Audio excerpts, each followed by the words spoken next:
Dito, ang Department of Justice, mga kababayan, no, ito. Pakita ko na sa inyo to.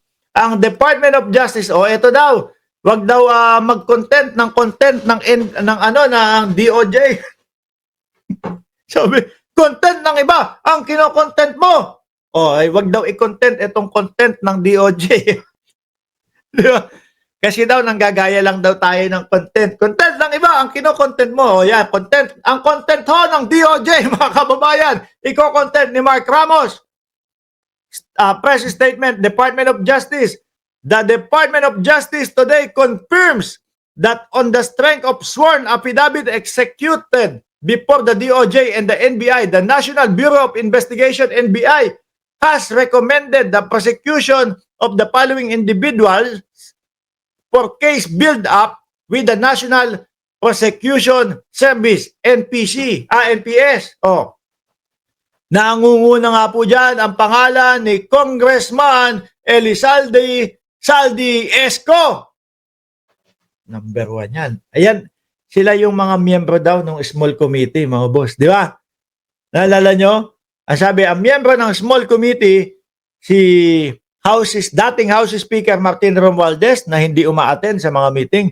Si Senadora Grace Poe, no, na hindi pina-attend sa meeting. At si Congressman Saldico, mga bossing. Ayan. At ang sumunod, yung pang-apat na tao, si Chis Escudero. Ayan, nasa pangalawa, mga boss chief amo sir, yung pangalan ni ni Chis Escudero. Sumunod, Senator Emmanuel Joel Jose Villanueva. Ba't sinama niya dito si Villanueva? Hoy! Baka nagkakamali naman kayo. Si Villanueva po, matinong tao po yan. No, malinis na tao po yan, si Joel Villanueva. Wala pong itinatagong baho po yan.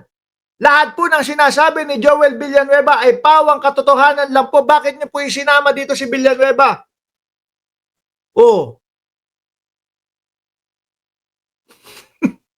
Number 4,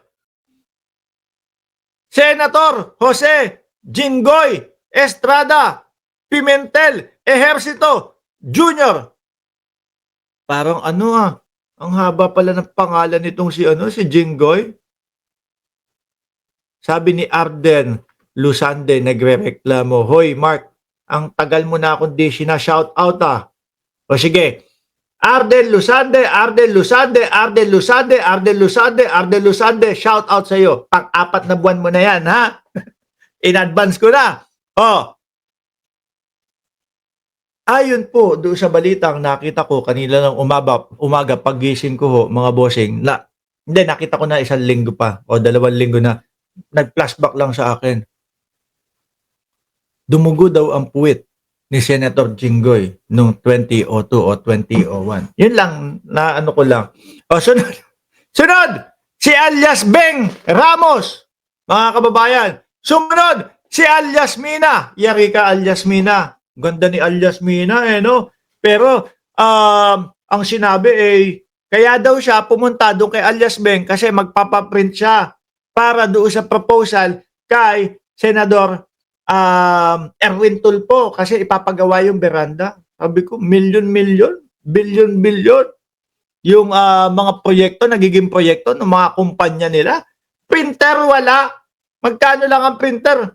Baka 5,000, meron na nga ho Tapos printer, wala. Kaya imposible ako doon sa pakay na yun Undersecretary, si Mary Mitzi o Mitch Lim Kahayon Uy. Pang-8, si Maynard Ngu, di ko kilala. Former Senator Ramon Bautista Bong Revilla. Si Carlin Villa. Number 11, si Bernardo, nandiyan na. Number 12, si Alcantara. Ayan.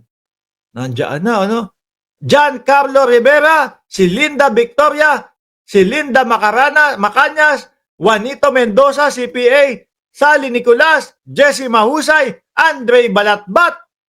Ayan na, sila Bryce Erickson Hernandez, si JP Mendoza at RJ Dumasig. This recommendation stems directly from the sworn testimony of Hernandez, etc. Yan, haba, Their statement provided the basis for identifying these individuals as having sufficient preliminary link to the act under investigation. Nasaan na ba si Cheese?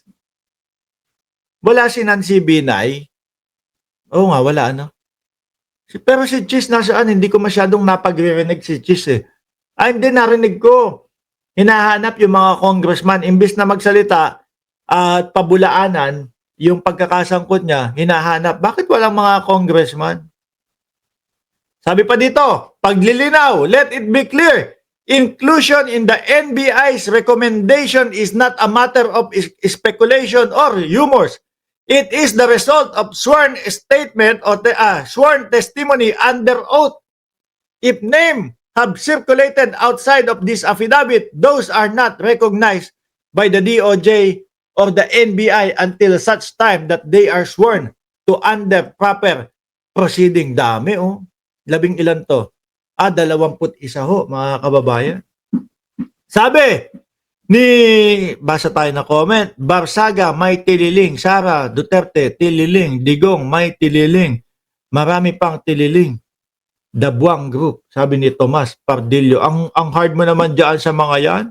Natunaw na si Quezon. Hindi kasi napapansin ko hindi na masyadong press conference si Quezon. Sabi ni Romy Escalera, tapos na termino ni PBBM sa daming iimbestigahan. Kaya nga ang request ng mamamayang Pilipino, sana kung maaari lang kung hindi lang bawal sana ma-extensionan pa yung miski 6 na taon pa, isang 6 na taon kay Pangulong Bongbong Marcos. Dahil ito nakikita natin yung resulta ng pamumuno ni PBBM. Nakikita lahat, mga kababayan. At hindi yung sabi-sabi lang, hindi yung kumbaga kagaya nung kay Duterte na merong napakalaking papel tapos may mga nakasulat na mga pangalan doon. Wala namang ganong ebidensya. Hindi ganong istoryahan to. Pag sinabi na banggit, eto, sumbong sa Pangulo, eto po, ghost po ito, hindi po nakita namin. Sinabi mo nila may proyekto pero wala naman pinupuntahan. Nakikita naman talaga. Di ba? Prime Minister na lang sana, sabi ni Waka Waka Chloe. Hindi mga bossing, isipin nyo Eto, binubuksan na. Tingin ko, di kalaunan, baka pati po yung mga kakamping sumang-ayon na Dahil sila naman po, ang gusto nila is maayos ang bansang Pilipinas. Sila naman po, kahit na hindi nila, kunyari, hindi si Risa Ontiveros